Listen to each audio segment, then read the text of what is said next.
ఉత్తరప్రదేశ్ నుంచి కరెంట్ అప్పు తీసుకుంటుందట మన రాష్ట్రం తెలంగాణ.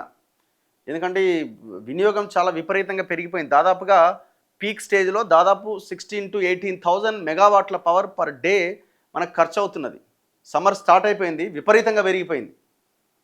ఇగో గరిష్టంగా రోజుకి 3,000 మెగావాట్లు అప్పు తీసుకోబోతున్నారట. కరెంటును కూడా అప్పు కింద తీసుకొని వడ్డీతో తిరిగిచ్చేలా నూతన ఒప్పందాలు జరుగుతున్నాయట. సో ఇట్లాంటిది కొత్త ఒప్పందం ఇది. గతంలో ఎట్లుండేనంటే మొన్నటిదాకా కూడా ఇప్పటికి కూడా జరుగుతున్నది.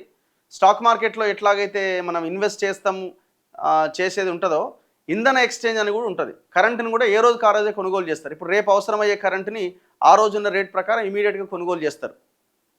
సో అదొక టైపు. ఇప్పుడు ఇది కొత్తగా అప్పు తీసుకుంటున్నారట. విద్యుత్ కొనుగోలు ఆర్థిక భారం నుంచి బయటపడేందుకు తెలంగాణ డిస్కంలు ఈ తరహా ఒప్పందాలు చేసుకుంటున్నాయట.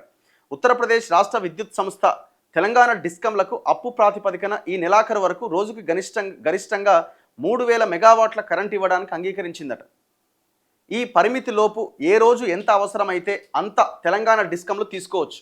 తిరిగి ఏప్రిల్ 20 నుంచి జూలై 10వ తేదీలోగా తీసుకున్న కరెంటుకు అదనంగా మరో శాతం విద్యుత్తును వడ్డీ కింద కలిపి తిరిగి ఇస్తామని డిస్కంలు ఒప్పందం ఖరారు చేసుకున్నాయట. అంటే 5% యాడ్ చేసి మళ్ళీ పవర్ ఇవ్వాలి వాళ్ళకు, మళ్ళీ మనం ఉత్పత్తి చేసి మళ్ళీ వాళ్ళకి ఇవ్వాలి.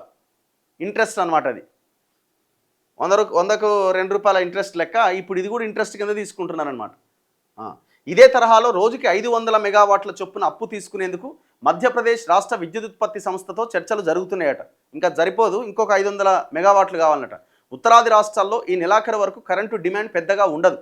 ఈ నేపథ్యంలో అక్కడున్న మిగులు కరెంటును అప్పు కింద తీసుకొని తిరిగి తెలంగాణలో మిగులు ఉన్నప్పుడు వెనక్కి ఇస్తామని డిస్కంలో ఒప్పందాలు చేసుకుంటున్నాయి.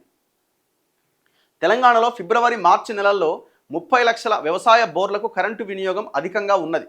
దీనివల్ల రోజువారీ విద్యుత్ గరిష్ట డిమాండ్ ఈ నెల 3వ తేదీన రాష్ట్ర చరిత్రలోనే అత్యధికంగా 18,139 మెగావాట్లు నమోదైందట. హిస్టరీ బ్రేక్ చేసింది. ఏడాది క్రితం ఇదే రోజు ఈ డిమాండ్ 16,311 మెగావాట్లు మాత్రమే.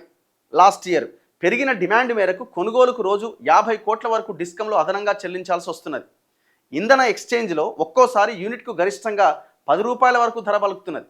ఈ నేపథ్యంలో మిగులు ఉన్న రాష్ట్రాల నుంచి అప్పుగా తీసుకొని వడ్డీతో తిరిగిచ్చే ఒప్పందాలు చేసుకుంటున్నట్టు అధికార వర్గాలు తెలిపినాయట. ఇప్పుడు గిడ యాదాద్రి అని ప్లాంట్ కట్టిరు, భద్రాద్రి అని ఒకటి కట్టిండు. మొత్తం అయిపోయిగా తెలంగాణ మొత్తం కరెంటు తిరిగేలేదు, మనమే ఇంకా మన దగ్గర ఎవడన్నా కొనుక్కోవాలని చెప్పారు. ఏది మరి మీది కథ? దానికో 35,000 కోట్లు తగలబెట్టిరు, దీనికో 20-30 కోట్లు తగలబెట్టిరు. యవ్వని కాడు మింగిండు, మొత్తం 100,000 కోట్లు మింగేసిరు. దాంట్లో చివరికి ఆ 2 పవర్ ప్లాంట్ల ద్వారా ఉత్పత్తి అయ్యేదానికి ఖర్చు ఎంత అవుతుందిరా నాయన అంటే వినియోగదారుడికి వచ్చేసరికి ₹8 అవుతుంది. అదొక పెద్ద వైట్ ఎలిఫెంట్ ఈ తెలంగాణకి. దాని మీద యాక్షన్ తీసుకుంటాం, చర్యలు అన్నాడు, ఏదో కమిటీ వేసిండు, అదన్నాడు ఇదన్నాడు రేవంత్ రెడ్డి. ఇంతవరకు అతి లేదు గతి లేదు. కాళేశ్వరం కేసు ఎట్టుపోయిందో, ఆ విద్యుత్ కేంద్రాల కేసు ఎట్టుపోయిందో, ఇంకో కేసు ఎట్టుపోయిందో.